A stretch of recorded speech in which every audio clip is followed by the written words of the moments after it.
As we already have seen in many starts, every single one wants to win the first turn. Why? Why does everyone want to win the first turn? I wonder. Everyone wants to be first. Oh, okay, I understand everyone wants to be first, but what does it help if you collide and you have to did not finish? Did you win? Apparently you did win because you did not finish first. You won that part. Yeah, has to be a little bit of a sarcasm there, but sure. Again, I will ask you this. What does it help to win the first turn?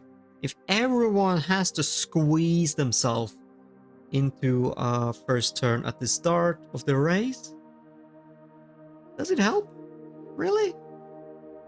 Everyone is squeezing each other and colliding and pushing and dividing and carnage. That's that is what it bring up upon the start. It happens a lot in iRacing. It is a curse in iRacing on the first turn. Sometimes it happens on turn 2, 3, or maybe in 8. It just depends where people collides and how close they are to each other. And can you literally try to win the first turn when you have 20-30 minutes of a race? Really? Even in a endurance race, 24-hour race, do you really want to wreck the first turn? Or first minute through the track? When you have probably 20 minutes to go? Or 30 minutes? 45 minutes? 6 hours? 24 hours? Really? I don't get it. I really don't get it. And yeah,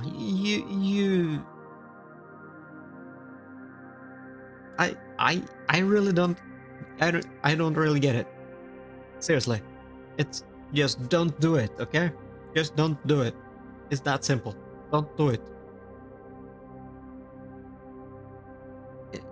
Just clear your mind from it. Just clear your mind. Refresh it.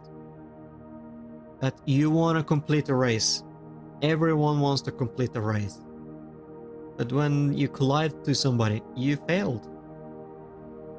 You failed to gain points. You failed to get safety rating. You failed to get rating.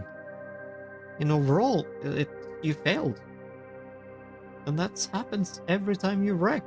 Incidents happens, sure, but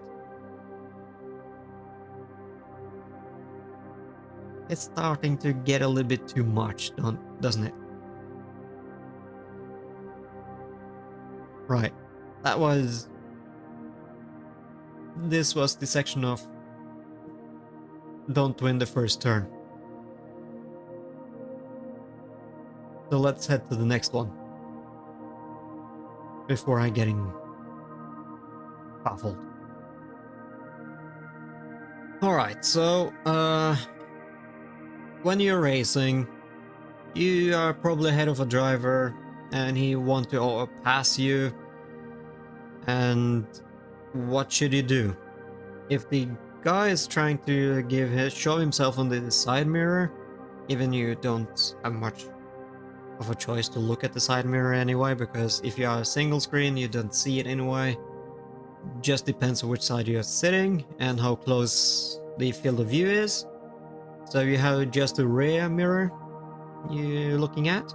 So once you see you looking in the mirror, you will see him going back and to the side and showing himself on each side, right? So Then you're thinking, where will he attack? Right, so you shouldn't allow them to get into your mind. That is what it is.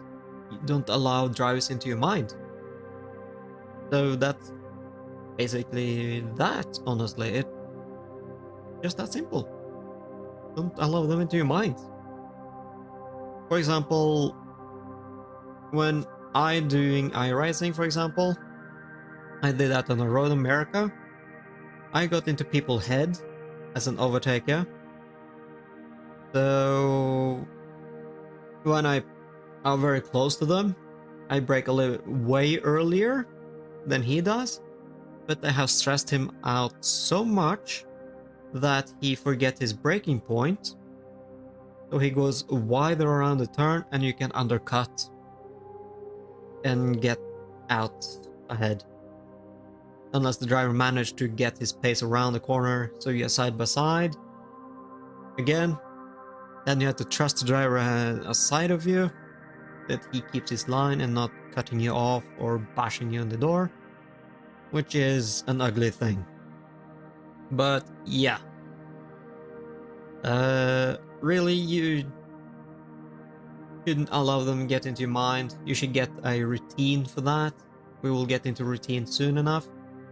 That will be in the next section. This is not allow other drivers into your head. So even if you are being overtaken by another driver, then you shouldn't allow them to get into your head, because you are ahead of the driver. You choose the line. And if you're secure about yourself and when you're gonna brake, whenever you brake, because the driver behind should be aware that you are braking. The braking lights is showing, so he or she should be aware of that. That if you're braking earlier than the driver is expecting, then you should be aware of that. You should. It's a strategy. For example, it's just a pure strategy that you braking earlier. It will make the driver behind you, for example, lose focus of his driving, so he's just getting more stressed out because I didn't see that coming. Then he probably gears down in a hurry and loses some gear. That is a racing strategy when turns come in. And it sometimes works, but you have to pick clearly your line before you do so. Okay? So, if you are the overtaker, you should be aware of the driver in front of you. But if you are surrounded, for example, that you have one ahead of you and one behind you, then it's gonna be a hell of a time, because you want to overtake, but you also don't want to lose a position to the driver behind. So you probably have to stress the driver ahead of you and trick him to defend somewhere and stay there. Follow the guy behind, because the driver behind you, he will probably choose the outline to try to make an undercut if you're going wide on the exit, if you keep in the inside. So it's both sides basically. So you should just follow the driver ahead of you. But if the driver ahead of you choosing to go wide, that is when you keep your inside and make your undercut. Because then he made a room, but don't take that advantage if you don't have the corner.